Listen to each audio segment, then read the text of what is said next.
Estimados alumnos, reciban un afectuoso saludo de su profesor Víctor Flores Fernández, profesor del curso de Psicología, en este ciclo virtual 2019-1.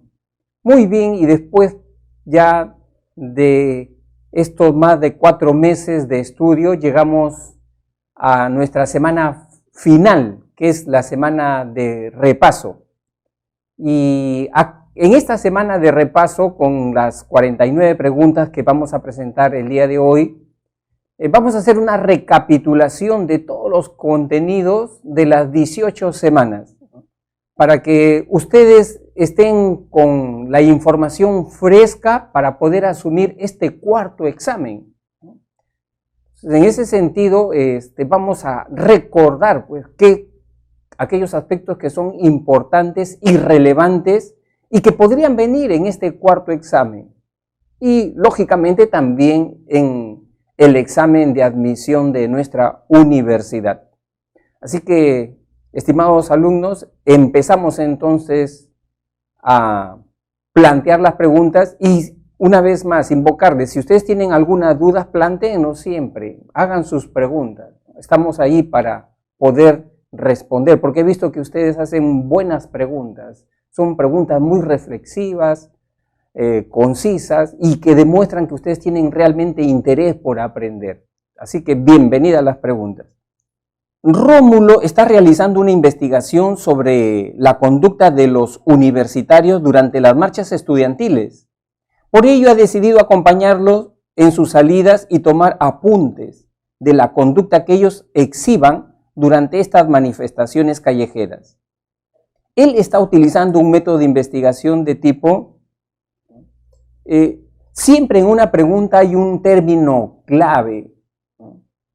Entonces, y esta no es la excepción. Dice el término clave, ¿no? Tomar apuntes de la conducta que ellos exhiban.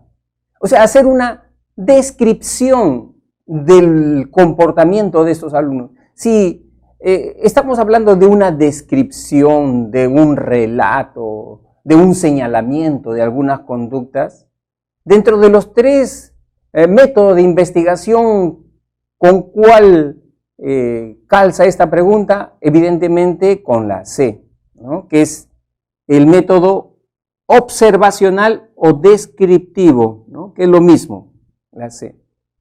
Acuérdense ustedes que los otros métodos, por ejemplo el correlacional, se manifiesta cuando ya ahí hay 2 variables que uno tiene que investigar. Por ejemplo, entre accidente de tránsito y estrés. ¿Cuál es la relación que hay entre accidente de tránsito y estrés en un centro laboral? Ahí sí plantearíamos nosotros, ese sí sería un tema para una investigación correlacional. Entonces, siempre distinguiendo estos tipos de investigación. Pregunta número 2. Matías opina que la escuela psicológica que debió prevalecer hasta nuestros días es aquella que utilizaba como método de estudio la expresión libre de todas las ocurrencias, ideas, imágenes, emociones, pensamientos, recuerdos o sentimientos, tal como se presentaban, sin restricción alguna. Es claro que Matías se está refiriendo a la escuela llamada, acá está haciendo una mención a que hay que aceptar cómo viene todo el mundo subjetivo de las personas, todo el mundo subjetivo, el mundo de nuestras emociones, el mundo de nuestras ideas, sin ningún tipo de control, sin ningún tipo de censura. Evidentemente ahí estamos haciendo mención al método que se llama la asociación libre. Y este método lo empleó ¿qué escuela psicológica? Como ustedes están anticipando, es el psicoanálisis de Sigmund Freud, el psicoanálisis. El conductismo, acuérdense, solamente se centraba en estudiar la relación entre estímulo y respuesta. Solamente eso, estímulo, respuesta. Hice mi tarea y como consecuencia de haber hecho mi tarea, recibí un reconocimiento. O sea, esa conducta fue reforzada. Estímulo, respuesta, nada más. En el caso, por ejemplo, del funcionalismo, el funcionalismo le da mucha importancia a los aspectos prácticos del contenido psicológico, cómo aprenden las personas. El humanismo sí considera que todas las personas por naturaleza son buenas y que todas las personas tienen una tendencia a perfeccionarse, a mejorarse. Pregunta número 3. Dice así: María desea conocer la influencia de las formas de crianza autoritaria en la personalidad de los hijos. Por ello va a iniciar una investigación de tipo, estimados alumnos, ¿cuántas variables están identificando en esta investigación? Estamos viendo que ahí ya hay 2 variables. Por un lado, nos habla de las formas, estilos de crianza autoritaria. Y la otra variable es la personalidad, ¿no?, de los hijos. O sea, ya tenemos 2 variables que hay que relacionar. Entonces, y el otro elemento importante para poder distinguir, si son 2 variables, ya sabemos que está, o bien puede ser método correlacional o método experimental. Método descriptivo, no. Ahora, ¿cómo diferencio yo entre el método correlacional y el método experimental? Porque ya hay 2 variables. Porque en el método correlacional las variables no se pueden manipular. En cambio, en el método experimental sí se pueden manipular. Es decir, acá, por ejemplo, los estilos de crianza, ¿no?, que utiliza un padre, ¿yo lo puedo manipular? No lo puedo manipular. Eso no lo puedo manipular. La personalidad de un chico, ¿yo la puedo manipular? ¿La puedo cambiar la personalidad de un chico? No la puedo cambiar, eso se va formando lentamente. Entonces, este es un tema para un estudio de tipo correlacional.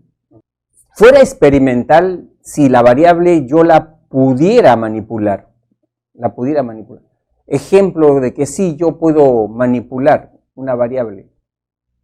Por ejemplo, habilidad psicomotriz del niño, eso sí lo puedo manipular. ¿Qué más puedo manipular? Un programa de relajación, eso también lo puedo manipular, el programa, ¿no?, de relajación. Entonces, la respuesta en la pregunta 3 sería la B. Pregunta 4.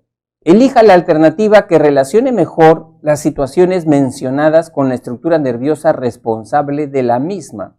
Entonces vamos a relacionar los enunciados de los números romanos con las áreas que están en letras, ¿no? Dice, imaginar y reconocer melodías musicales. ¿Qué área del cerebro imagina y relaciona melodías musicales? ¿Hemisferio izquierdo o hemisferio derecho? Como ustedes ya saben, ¿no?, el hemisferio emocional, el hemisferio artístico es el hemisferio derecho. Entonces, acá está. El 1 lo relacionamos con la B. Después dice, enunciado 2, insensibilidad en la mano derecha. O sea, perder el sentido del tacto de la mano derecha. ¿Dónde se procesa todo lo que es la captación de las sensaciones de temperatura, el dolor y las sensaciones de las partes de nuestro cuerpo? ¿En qué área, en qué lóbulo? Todo esto se procesa lógicamente en el lóbulo parietal. Y dentro del lóbulo parietal hay una zona pequeñita que se llama el homúnculo de Penfield sensitivo, ¿no?, o el área somatosensorial, ¿no?, que es la responsable de procesar toda la información cuando a mí me tocan el brazo, cuando yo de repente presiono mi pierna, se procesa ahí en el área somatosensorial del lóbulo parietal, ¿no? Y en este caso, lóbulo parietal izquierdo, porque es de la mano derecha. Acuérdense que las vías están cruzadas. Entonces la 2 viene a ser con la C. Y finalmente, analizar un ejercicio de geometría, el área prefrontal. ¿Por qué el área prefrontal? Por una sencilla razón, que en el área prefrontal se procesan todas las funciones psicológicas superiores. El pensamiento, la reflexión, la inteligencia, se procesa en el área prefrontal, ¿no? Ahí las funciones psicológicas superiores. Entonces, si es así, ¿no?, la respuesta correcta en la 4 viene a ser la C. Es importante que ustedes identifiquen cuáles son las áreas de los 4 lóbulos y qué función tienen, porque ese es un tema y un contenido relevante, les puede venir como pregunta en el examen, ¿no? Es importante tener bien identificado todas esas áreas. Recuerden nuevamente, el área de Broca, ¿de qué se encarga? Lenguaje expresivo. El área de Wernicke en el lóbulo temporal, ¿de qué se encarga? Lenguaje comprensivo. De Yerine en el área o en el lóbulo parietal, ¿de qué se encarga? De descifrar el lenguaje comprensivo pero escrito. Eso es bien importante que ustedes lo tengan presente. Pregunta número 5. Dice, identifique el enunciado que hace referencia al funcionamiento satisfactorio del córtex prefrontal. Solamente función del córtex prefrontal. A. Marco presenta dificultad para entender el significado de las palabras cuando le conversan. Comprensión de palabras, acuérdense, Wernicke, pero acá nos está planteando córtex prefrontal, no es. B. Jorge presenta respuestas fisiológicas adecuadas ante una situación de impacto emocional. Tampoco, de eso no se encarga el área prefrontal. Ahí tenemos el sistema límbico. El sistema límbico se encarga de procesar este tipo de situaciones. C. Esther decodifica, analiza correctamente el mensaje escuchado comprendiendo la conferencia. Tampoco. Y D. Rosita es capaz de tocar hermosas melodías en el piano sin necesidad de ver partituras. Tampoco es esta. Y E. Grecia ordena las secuencias lógicas de 6 tarjetas en las que se desarrolla una acción. Justamente de esta tarea se encarga el lóbulo prefrontal. El lóbulo prefrontal tiene que ver con el pensamiento, la lógica. Si yo tengo ahí una historia y esta historia está relatada en 6 tarjetas, ¿cuál es la primera historia? ¿Cuál es la primera escena? Después, ¿qué sigue? Entonces, ahí ya está analizando el área prefrontal para darle una secuencia lógica a esas 6 tarjetas. Entonces, la respuesta correcta es la E. Pregunta número 6. Paco llegó a su casa corriendo y asustado porque 2 muchachos encapuchados intentaron arrebatarle su celular. Después de relatar lo sucedido, permaneció sentado en el sofá hasta quedarse dormido. La relajación del funcionamiento de sus sistemas corporales se realizó de forma inconsciente e involuntaria gracias a la acción del sistema nervioso. La respuesta correcta ahí sería entonces en la 6, la D. Acuérdense ustedes que el sistema nervioso autónomo tiene 2 ramas, la rama simpática y la rama parasimpática. La rama simpática es la que se encarga de estimular, activar, la que da energía, ¿no?, a nuestro cuerpo. Nuestro corazón palpita con fuerza, respiramos todo agitadamente. Ese es el trabajo de la rama simpática. Las pupilas se dilatan porque queremos ver más para poder ver situaciones peligrosas. Pero como no podemos estar permanentemente en esa actividad tan frenética, existe la rama complementaria, que es la rama parasimpática, y es la que relaja, inhibe, entonces la que nos da más paz, tranquilidad, y es lo que produce en todo caso ya la somnolencia, ¿no?, o dormirse, la D. A los 6 meses de haberse conocido, Juana y Carlos se casaron por civil. Después de 3 meses de matrimonio, ya decidieron separarse y solicitar el divorcio en el Poder Judicial. Marque verdadero o falso a las siguientes proposiciones sobre este caso. Ahí tenemos. Basándonos en Stenberg, a esta pareja le faltó pasión.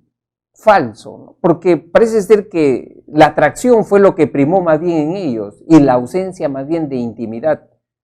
O sea, la atracción es lo que hizo que se comprometiera. Entonces acá le vamos a poner falso. A esta relación de pareja le faltó la etapa de noviazgo.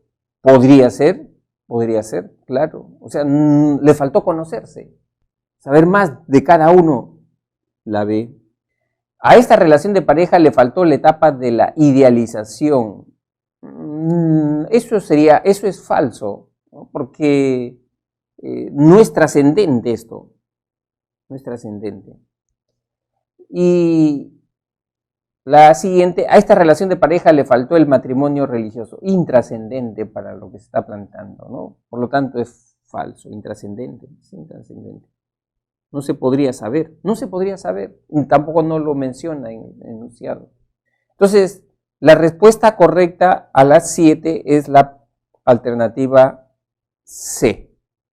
Entonces, ahí hay que estar teniendo presente siempre los 3 componentes del amor: intimidad, pasión y compromiso.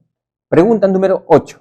Basándonos en la teoría triangular del amor de Robert Stenberg, podemos afirmar que el amor consumado, o sea, el amor verdadero, el amor auténtico, se basa en el componente denominado puntos suspensivos, y acá lo describe, que promueve la comunicación y el deseo de bienestar de la pareja. ¿Qué elemento promueve ese aspecto? Cuando yo genero un vínculo con mi pareja, un vínculo afectivo. A ese elemento se le conoce como intimidad, ¿no? Por Stenberg. Asimismo, es importante el componente puntos suspensivos que se expresa en la atracción física. Atracción física para Stenberg es pasión. Y finalmente, en el componente puntos suspensivos, que es la decisión de mantener la unión de la pareja, en las buenas y en las malas. De eso se trata. O sea, yo me siento moralmente, éticamente, afectivamente comprometido con mi pareja. Y si hay algún problema, lo resolvemos los dos juntos. Los dos juntos lo resolvemos. Los dos juntos afrontamos. Entonces, ese es lo que Stenberg llamó el compromiso. Entonces, la respuesta correcta en la 8 es la E. Pregunta número 9. Marque verdadero o falso en la consecuencia de la siguiente proposición. Los embarazos no deseados tienen a menudo consecuencias negativas porque, enunciado 1, los bebés pueden nacer con bajo peso o nacer prematuros. Evidentemente que sí. O sea, cuando hay un embarazo no aceptado, las madres no cuidan el embarazo, no protegen el embarazo, no se alimentan bien de repente, ¿no? No hacen los controles médicos necesarios, Entonces, por eso que pueden ese embarazo estar en riesgo. Entonces, la primera enunciado es verdadero. Enunciado: los bebés pueden correr mayor riesgo de muerte neonatal. Neonato es un mes de nacidos, es una etapa bien crítica ahí, ¿no? Que eso también es cierto, es verdadero. Enunciado 3, los bebés pueden tener mayor riesgo de problemas en su desarrollo. También es correcto esto, verdadero. Y el bebé exige dedicación y la madre debe abandonar sus estudios. En el caso que fuera una madre adolescente, evidentemente que sí. Entonces, en la 9 es la B. Pregunta número 10. Rellenen los espacios vacíos con la teoría cognitiva del reconocimiento de formas que sea correcta según la afirmación. Dice, es un hecho que solo el ser humano puede dibujar. Por ejemplo, la capacidad de esbozar el contorno de una taza se explica con la teoría, el contorno de una taza, ¿no?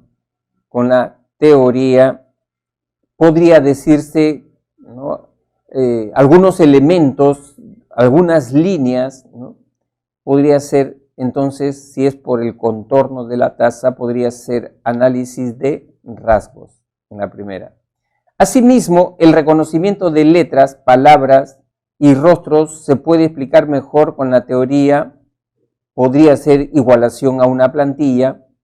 Y finalmente, Un paciente lesionado en el área visual del cerebro percibe todos los objetos planos como si los estuviera viendo en una pantalla de televisión. O sea, en vez de ver objetos con 3 dimensiones, él lo ve en 2 dimensiones. Este caso de pérdida de la visión tridimensional sería explicado con la teoría prototipos o geones, porque esta teoría nos habla de que nosotros logramos reconocer un estímulo porque dentro de nuestra mente tenemos figuras tridimensionales. La respuesta correcta entonces es la A. Pregunta 11. A pesar de saber que las drogas son perniciosas para la salud mental, un adolescente fuma marihuana y experimenta la sensación de estar flotando en el aire. Asimismo, por momentos tiene la sensación de que el tiempo pasó aceleradamente. Este sería un caso de alucinación, pregnancia, buena forma, transducción, ilusión perceptual. Evidentemente que este sería un caso de una alucinación. Él mismo se ve como que está flotando, volando en el aire. Entonces, no hay ningún estímulo que lo lleve a pensar sobre eso, pero él se ve así, ¿no? Y muchas veces las drogas alucinógenas tienen este poder, ¿no? Algunas personas con consumo de drogas, pasta básica, muchas veces han sufrido algún accidente porque tenían la sensación de que podían volar, ¿no? Y se han lanzado de un 5º piso, un 6º piso, ¿no? Pues es peligroso eso. La pregunta número 12. Observando la siguiente figura por algunos segundos, percátese de la verdad o falsedad de las siguientes afirmaciones. Enunciado 1. Dice, un dato sensorial genera varias interpretaciones de significado, ¿no? Entonces, ahí tenemos que esta afirmación es verdadera, ¿no? Podemos ver de diferente manera este dibujo, ¿no? Miren las formas que pueden tomar este dibujo, de diferentes maneras. Entonces, esto es verdad.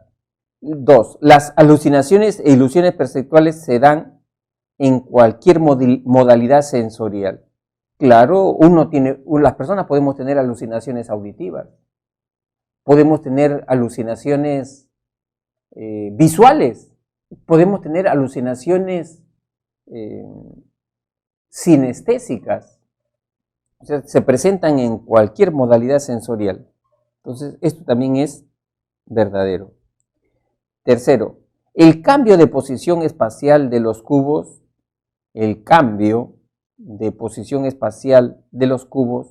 son una pseudopercepción.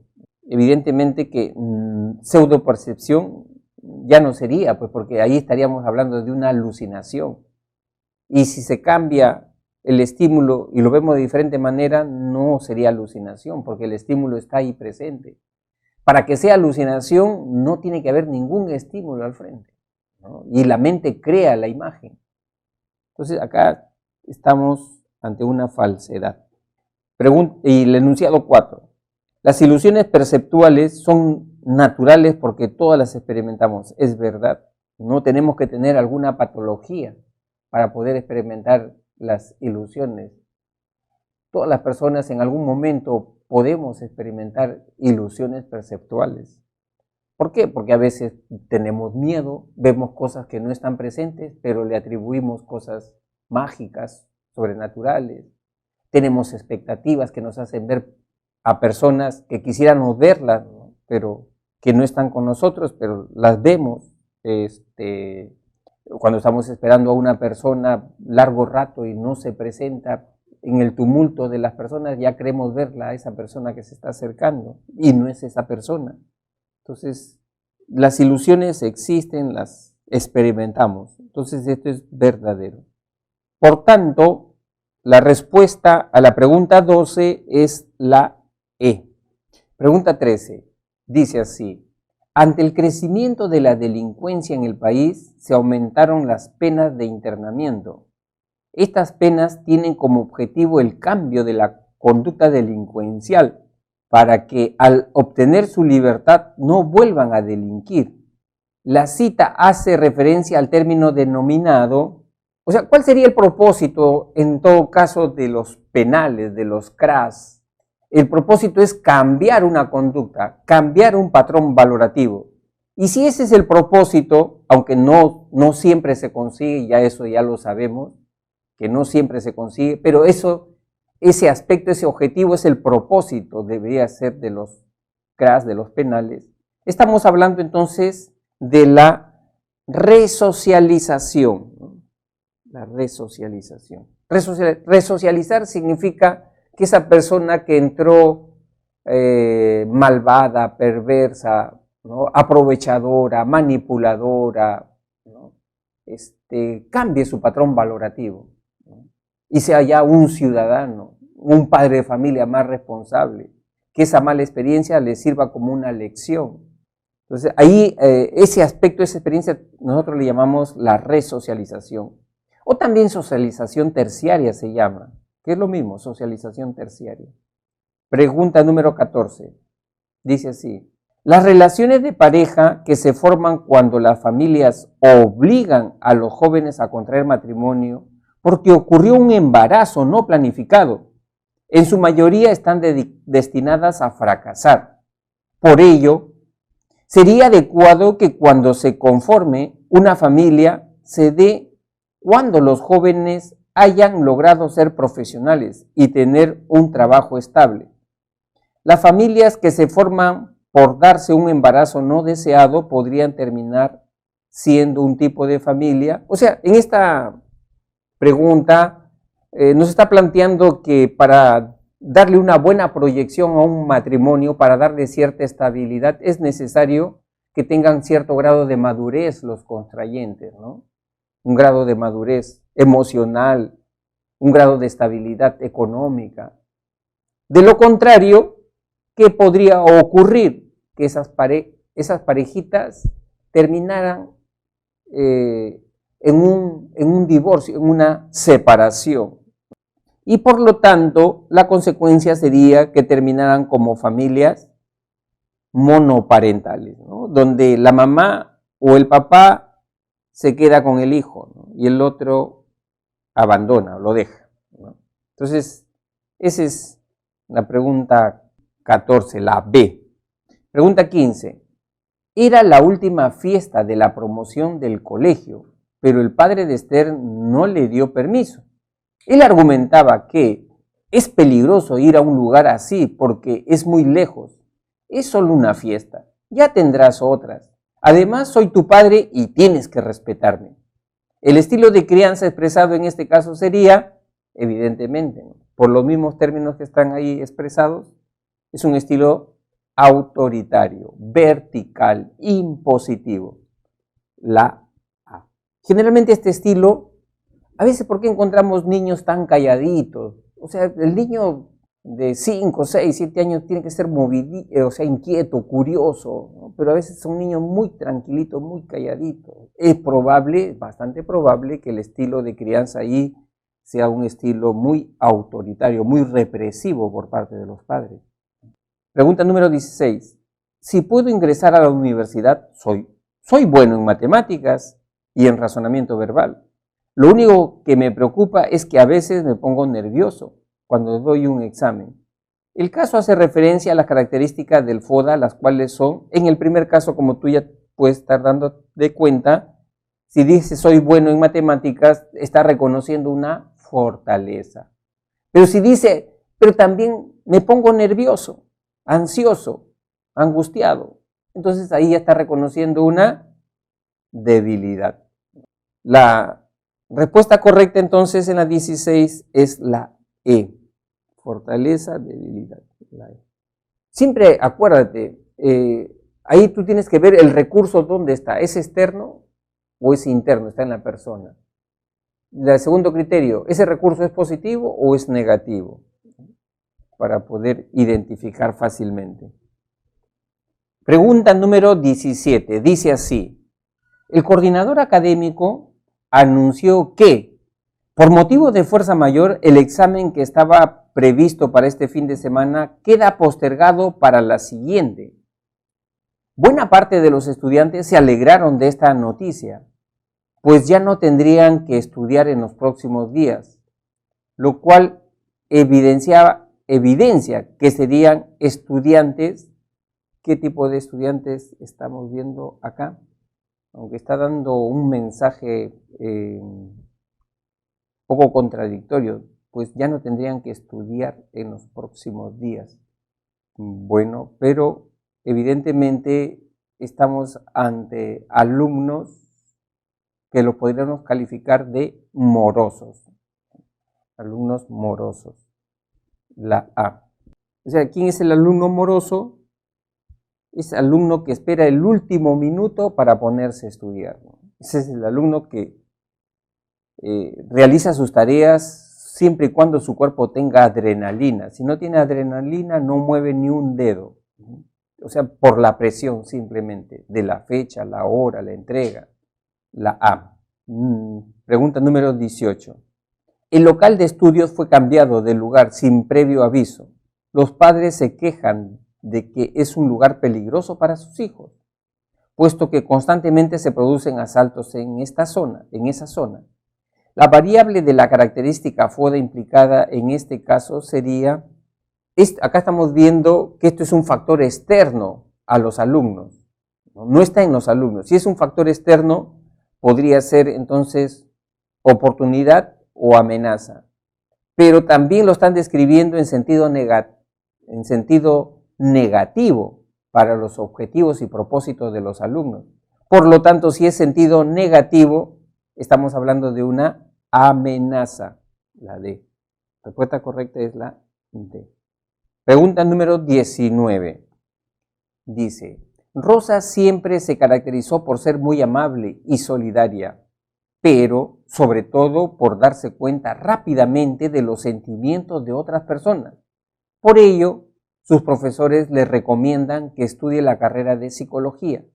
La competencia social expresada en este caso sería, evidentemente, este enunciado se está refiriendo a esa cualidad, a esa habilidad que conocemos con el nombre de empatía, ponerse en el lugar de la otra persona, saber leer los sentimientos y los pensamientos de otras personas. Empatía, la B. Pregunta número 20. Carlos le dice a Robert, ¿qué te pasa? ¿No ves que te está faltando el respeto? Dile algo, siempre te quedas callado y permites que te sigan molestando. El estilo de comunicación que tendría Robert sería, evidentemente, estamos ante un estilo de tipo pasivo, la D. ¿Por qué estilo pasivo? Porque los pasivos no expresan lo que sienten ni lo que piensan. Ellos evitan confrontar, evitan expresar sus auténticos sentimientos. Muchas veces son avasallados por los demás. Ese es el estilo pasivo. Pregunta número 21. Dice, la cola para tomar la movilidad era inmensa y ya estaba atrasado para llegar a su centro laboral. Por ello decidió, este término hay que ponerlo entre comillas porque es un término coloquial, ¿no? Colarse, término coloquial que tiene diferentes significados, pero en el contexto de esto, por eso hay que ponerlo en comillas, o sea, meterse ahí, ¿no? Introducirse dentro de la cola. No le importó los reclamos y gritos de las personas que le encaraban su mal comportamiento, a quienes respondía de forma altanera. El estilo de comunicación expresado en este caso, evidentemente, tiene todas las características de un estilo agresivo, este tipo, ¿no? La E. Recuerden ustedes también el otro estilo que también es importante identificarlo, el pasivo agresivo. Los pasivos agresivos son personas que combinan dos estilos. O sea, no te dicen las cosas de frente, pero sí tratan de manera soterrada, civilinamente, causarte algún daño, ¿no? Muchas veces este estilo se expresa, pasivo-agresivo, se expresa mediante comentarios irónicos, con la sorna, ¿no? Con la hipocresía, ¿no? El boicot, ¿no? Ese es el estilo. Las cosas no la abordan de manera de frente, ¿no? Sino van poniendo resistencias. Ese es el estilo pasivo-agresivo, que también tienen que tenerlo presente. Bien, pregunta número 22. Joel observó que su hermano menor tenía dificultades con su curso de matemáticas.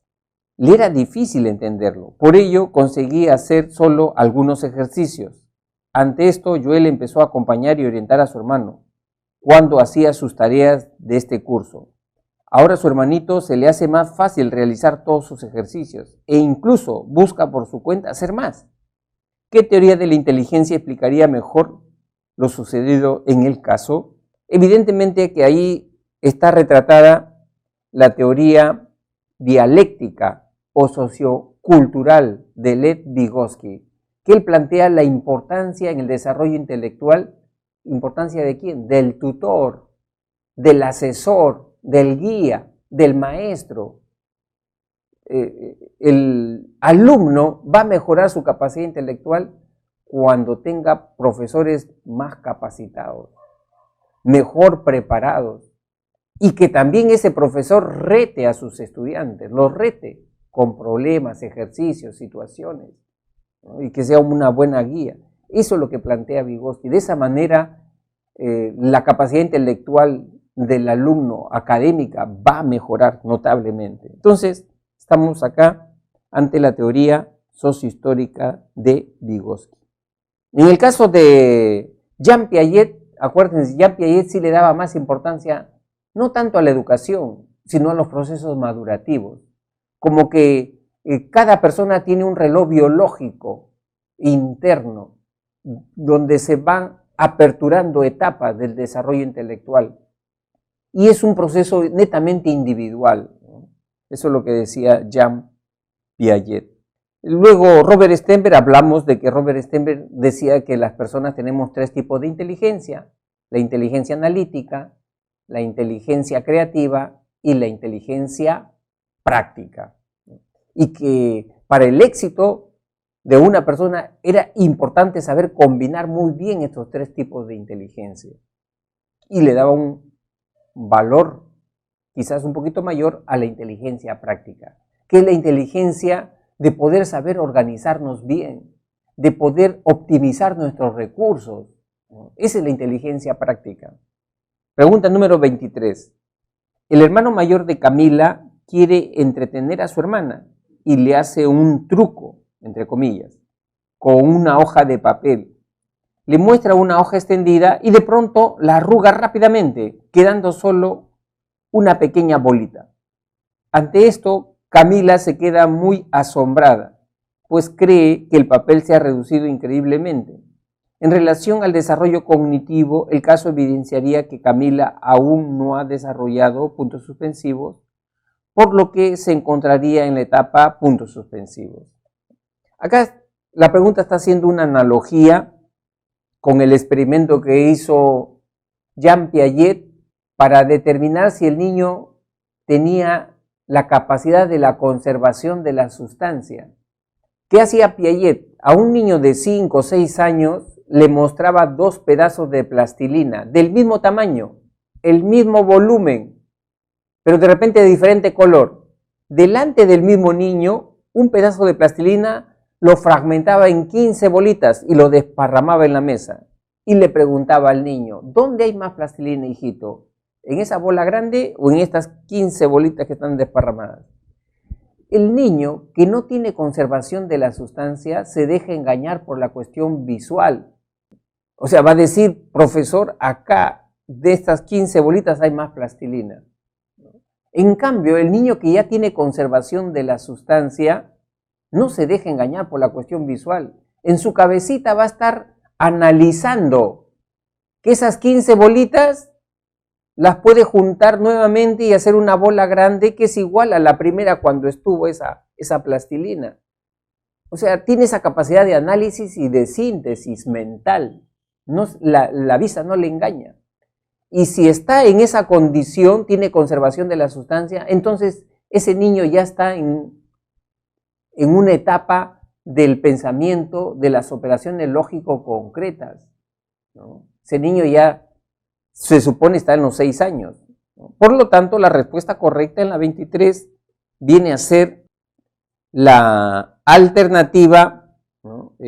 Pensamiento concreto, la 23 viene a ser entonces la alternativa, ya, correcto, la alternativa A, ¿no? Entonces, dice, en relación al desarrollo cognitivo, el caso evidenciaría que Camila aún no ha desarrollado la noción de conservación, correcto. Por lo tanto, se encontraría en la etapa preoperacional, antes de la etapa operacional concreta.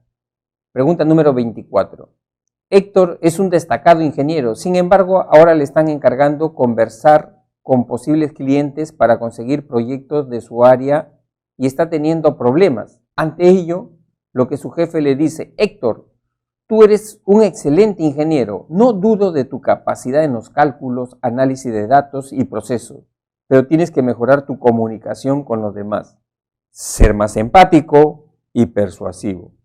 Según la teoría de las inteligencias múltiples de Gardner, Héctor posee desarrollada la inteligencia. En el primer caso, evidentemente estamos hablando todo lo que tenga que ver con el cálculo, análisis de datos, la inteligencia lógico-matemática, ¿no?, de Gardner. Y en el segundo caso, pero debe optimizar su inteligencia, la inteligencia que tiene que ver en la relación con los demás es la inteligencia interpersonal. Entonces, la número 24 vendría a ser la D, la alternativa D. Recordemos entonces los tipos de inteligencia: lingüística, lógico-matemática, sinestésica, movimiento, acuérdense el movimiento, ¿no?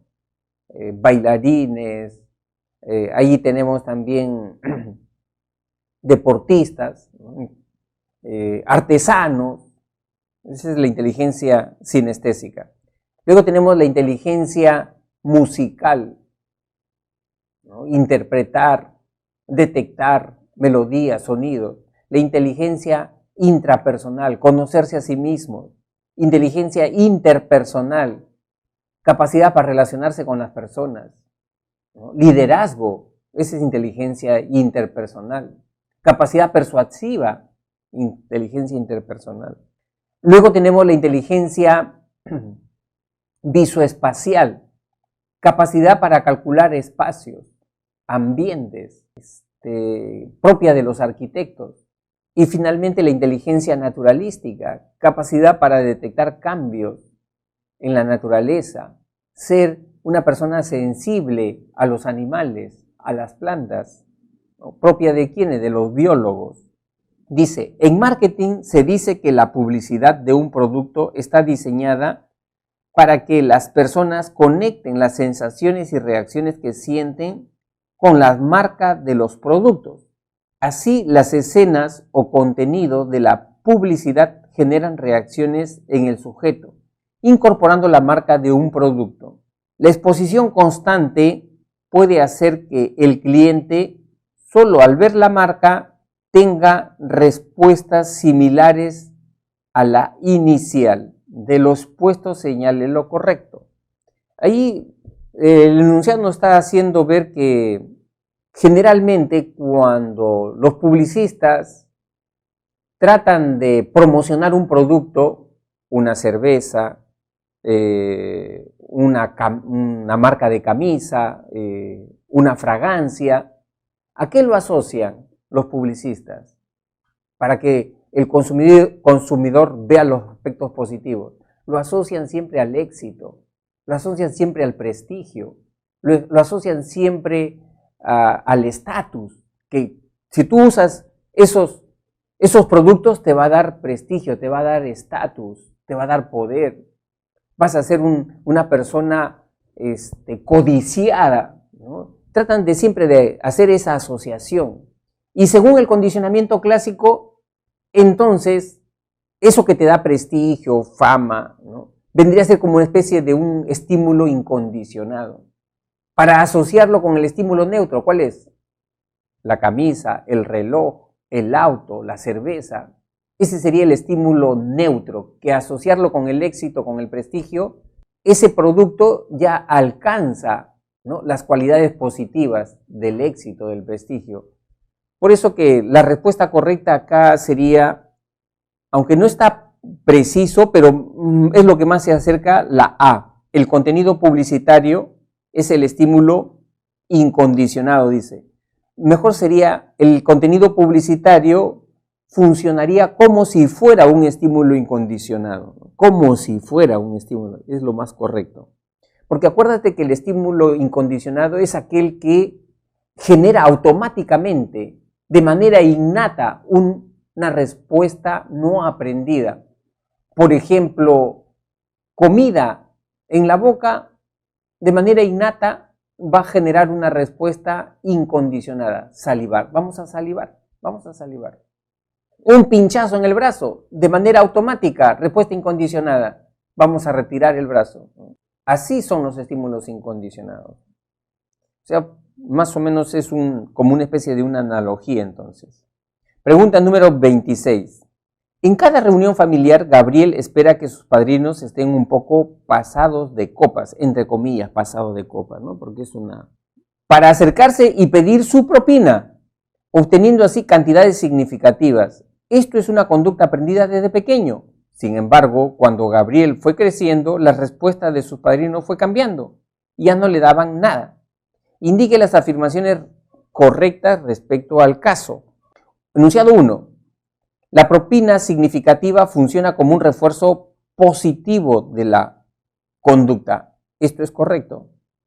La propina es un refuerzo positivo porque aumenta la probabilidad de volver a pedir propina, ¿no? Se está reforzando esa conducta.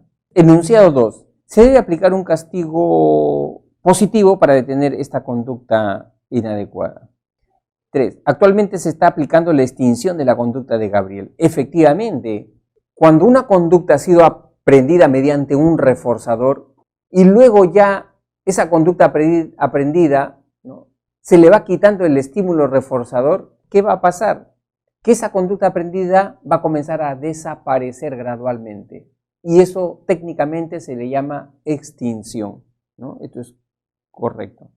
Enunciado 4. El estado de embriaguez de los padrinos constituye el estímulo discriminativo. También, dentro del modelo del condicionamiento operante, acuérdense los 3 elementos: estímulo discriminativo, respuesta operante y estímulo reforzador.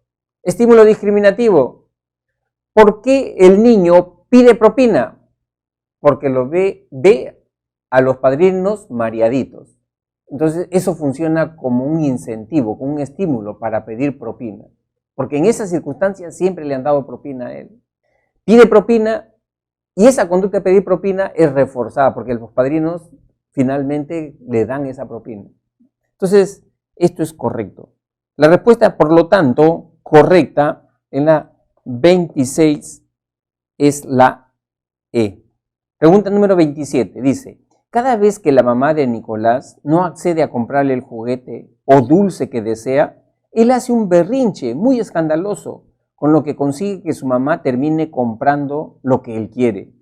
La mamá entiende que esto no es correcto, por lo que un día decide ya no comprarle nada. Así haga un gran escándalo.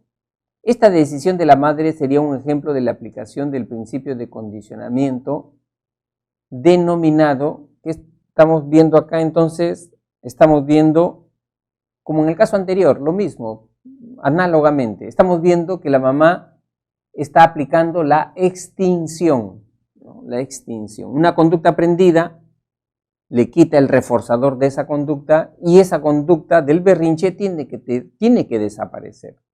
Pregunta número 28. Los padres de Mariana le han prometido comprarle la mascota que desea si logra aprobar el año, sin cursos desaprobados. Dicho caso hace referencia al concepto de ¿qué tipo de motivación? Estamos hablando de una motivación extrínseca. Motivación extrínseca. ¿Por qué motivación extrínseca? Porque siempre las personas realizan una tarea por un factor externo, un incentivo, un premio, evitar un castigo. Entonces acá es la A. Pregunta número 29. Manuel es un estudiante que se considera poco capaz de poder lograr sus metas. Podríamos afirmar que en dicho caso se presenta cuando no se cree capaz. Esto está dentro de la lógica de las necesidades personales. ¿Cuáles son esas necesidades personales? Acuérdense, tenemos competencia, determinación y de sociabilidad. En este caso, Manuel tiene una baja necesidad de competencia, ¿no? Entonces ahí tenemos la C, baja necesidad de competencia. No se cree apto, idóneo. Pregunta número 30. La mayoría de adolescentes requieren sentirse integrados como parte de un grupo social. Ello los lleva a interactuar para tener nuevas amistades y no sentirse solos. De acuerdo a la clasificación de necesidades planteada por Maslow, el comportamiento de dichos adolescentes corresponde a la necesidad. Solamente ya la pregunta te está diciendo dentro del parámetro teórico de Maslow, organización jerárquica de necesidades. Esta es una necesidad de pertenencia para Maslow, la E, ¿no? La E. Tiene que ver con integrarse a grupos, a instituciones. Pregunta número 31. Durante el invierno, Flor abriga a sus muñecas. Cuando alguien le pregunta por qué realiza eso, ella manifiesta que lo hace para que no se enfermen. La explicación de Flor nos indica la alta probabilidad de que se encuentre en la etapa evolutiva denominada. ¿En qué etapa? Ahí estamos hablando ya del pensamiento mágico animista de los niños. Creer que los objetos tienen vida. Entonces, si está con el pensamiento mágico animista, esto es típico de la niñez temprana, de esos niños de 3, 4, 5 años, ¿verdad? Pregunta número 32. Identifique lo correcto en relación a la etapa prenatal. Enunciado 1. Durante dicha etapa se forma la función simbólica. Falso. Función simbólica en los 2 primeros años de vida. Se puede aprender conscientemente. En la etapa prenatal, conscientemente, falso. Enunciado 3. Durante esta etapa se experimenta sensaciones. Lógico. A partir de los 6 meses en la etapa fetal ya, ¿no?, hay sensaciones. Este sí es verdadero. Entonces, la respuesta correcta, ¿no?, en la 32 es la E. Pregunta número 33. En este momento, el niño dedica la mayor parte del tiempo a aprender cómo incorporarse a su entorno de forma productiva. Está ansioso por hacer cosas junto con otros niños, de compartir tareas, de hacer cosas o de planearlas. Si lo logran, los niños se sienten productivos, de lo contrario se sienten descontentos. El fragmento del texto anterior hace referencia a la crisis psicosocial denominada, ya te está dando un parámetro, niño, dice, ¿no? Niño. Entonces, en esa etapa, ¿cuál conflicto, ¿no?, los hace madurar a estos niños? En esta etapa, y frente a la descripción, estamos hablando del conflicto de laboriosidad versus inferioridad.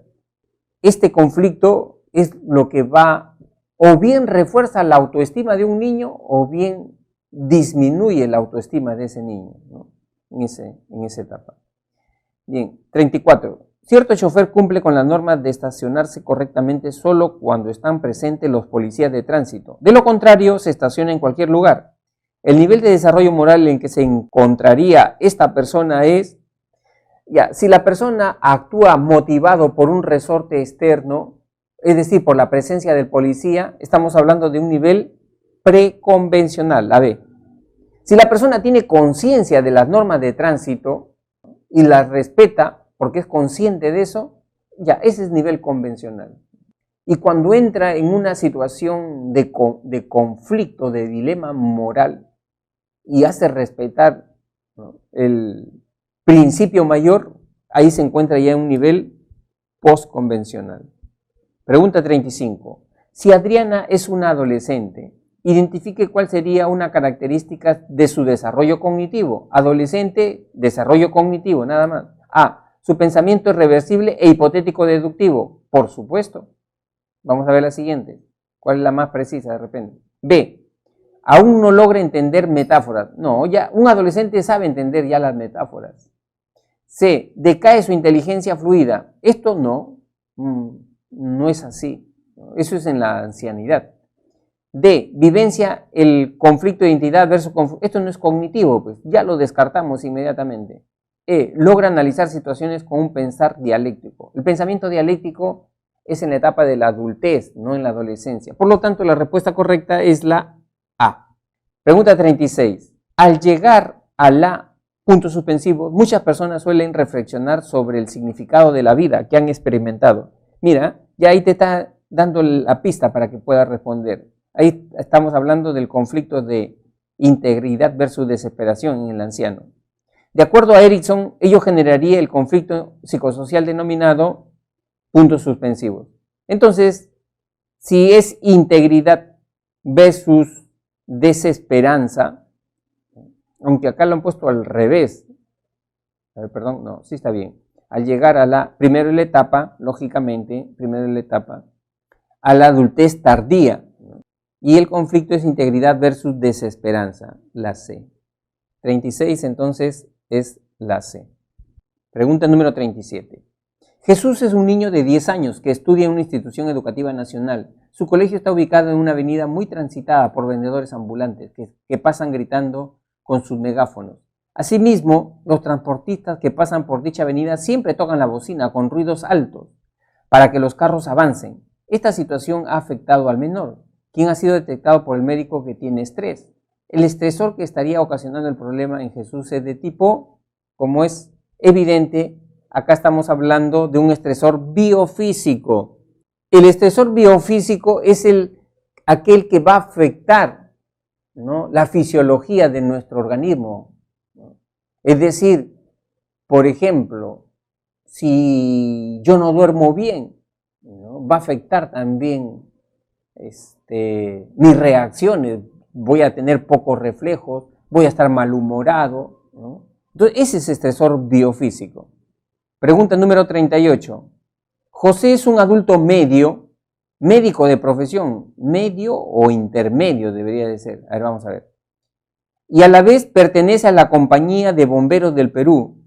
Sus amigos de la Compañía de Bomberos y sus colegas del hospital le han manifestado que el rasgo que lo caracteriza es su espíritu altruista hacia las personas.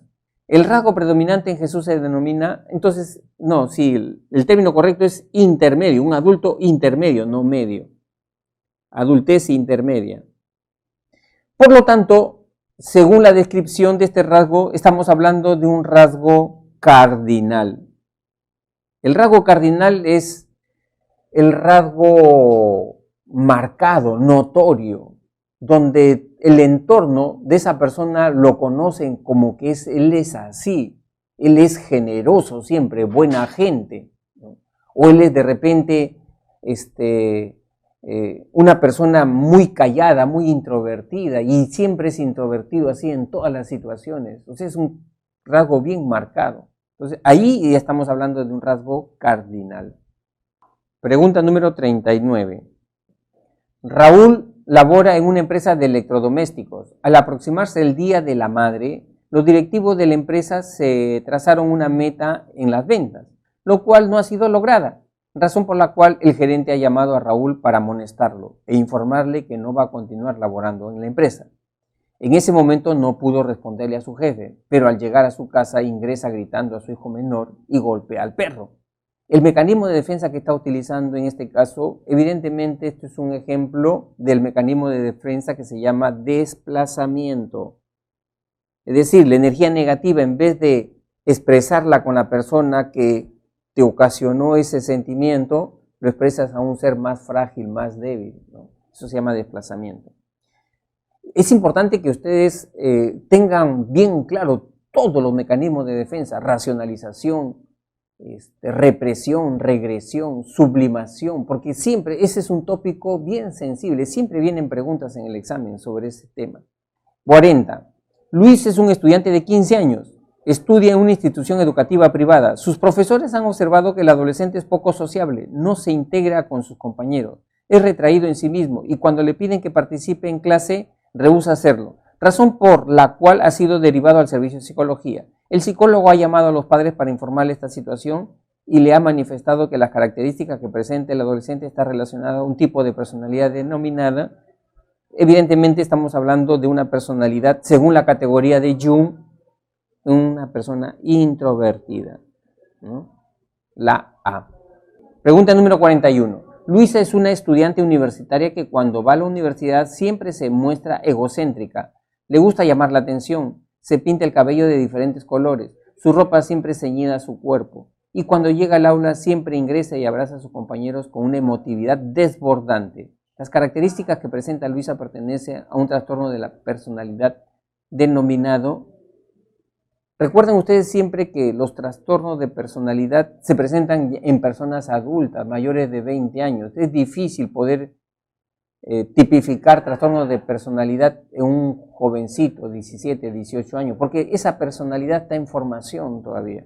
Pero en este caso, la característica dice una estudiante universitaria. Estamos hablando de una persona que le gusta llamar la atención, entonces a esa personalidad, trastorno de personalidad, se le llama histriónico. O sea, le gusta hacer teatro. A algunas personas les gusta hacer teatro, a otros les gusta hacer drama, ¿no? Exageran, lloran, pero ya sin lágrimas, ¿no? Pregunta 42. Silvia es una estudiante preuniversitaria, tiene 17 años, asiste diariamente a sus clases, tiene alta motivación para lograr ingresar a la universidad. Ella proviene de una zona de alto riesgo psicosocial, donde vive hay un alto nivel de delincuencia, drogadicción e inseguridad ciudadana. A pesar de esta adversidad, Silvia ha logrado sobresalir en el área académica, personal y desea ser una gran profesional. Se puede afirmar que Silvia presenta características de una persona, es decir, cuando va surgiendo dentro de la adversidad, ¿cómo se llama esa capacidad? Resiliencia, la ve. O sea, esas personas no se dejan contaminar, ¿no?, por las malas influencias. Son como esa florcita, esa flor de loto que crece en un pantano. Pregunta 43. Un microbiólogo que puede diferenciar las características de una cepa del virus de Zika de cualquier otra cepa, de acuerdo a la teoría de inteligencia de Gardner, en esta actividad se evidencia el uso de la inteligencia. Es una pregunta con una respuesta muy clara, muy nítida. Evidentemente no hay nada ahí para estar reflexionando, está tan evidente, naturalística, ¿no? La A. 44. El requerimiento de intérpretes en el Tribunal de La Haya en Holanda que hablan de 3 a 4 idiomas de manera fluida ilustra la predominancia de la inteligencia que Gardner denomina todo lo que tenga que ver con manejo de idiomas. Evidentemente es la inteligencia lingüística, la E. Pregunta 45. Un niño que de manera espontánea le dice a su profesora antes de dibujar con ella en un papel: no hagas curvas porque te van a salir mal. Este ejemplo nos permite ilustrar el mecanismo psicoanalítico de defensa denominado, evidentemente, si el niño hace este comentario, estamos hablando de una proyección. O sea, los temores que tiene ese niño le atribuye sus propios temores, su propia falta de capacidad, lo atribuye a la profesora. Estamos hablando de una proyección. Pregunta número 46. Facundo, cuando está con sus padres y frente a su hermanito menor, cambia el tono de su voz a una voz más infantil para buscar igual trato de sus progenitores. Este ejemplo evidenciaría la acción del mecanismo de defensa psicoanalítico cuando una persona asume conductas de etapas ya pasadas, de etapas ya superadas. El término ahí, culturalmente incluso tú lo puedes sacar, es una regresión. Es una regresión. Ese niño de 8 años que se chupa el dedo después que ha nacido su hermanito menor, ¿no? Es con una conducta regresiva. Esas personas adultas que tienen 55, 60 años, que se pintan el cabello, se visten como jovencitos, ya están ganando hasta incluso con la mochila, conducta regresiva. Pregunta 47. Adriana se muestra nerviosa cuando se encuentra en un entorno con muchas personas, aspecto que la caracteriza desde niña. En este ejemplo se evidencia el componente de la personalidad denominado, es decir, si tienes un comportamiento desde pequeñita y siempre has mantenido ese comportamiento muy emotivo, la emotividad es un rasgo ¿de quién? ¿Del carácter o del temperamento? Como tú puedes estar apreciando, ese es un rasgo del temperamento. Es la forma como reacciona el sistema nervioso. Temperamento. El temperamento, acuérdense, es algo biológico, innato. El carácter es algo cultural, aprendido, y tiene que ver con los valores. Ese es el carácter. Pregunta 48. El beber agua de un pozo ante la imposibilidad de encontrar agua potable revela que la persona que realiza esta acción busca satisfacer una necesidad? Esta es una pregunta muy simple, ¿no? Demasiado simple, no exige reflexión, simplemente categorizar, ¿no?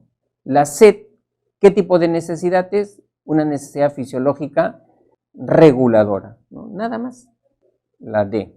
Pregunta número 49. Saulo es un médico que trabaja en el hospital impulsado básicamente por la satisfacción que le produce poder ayudar a las personas con alguna dolencia. Este caso ilustra el tipo de motivación cuando las personas hacen una tarea, una actividad por el simple placer de hacerlo, porque sienten un gozo en realizarlo. Entonces, ahí estamos hablando de motivación intrínseca.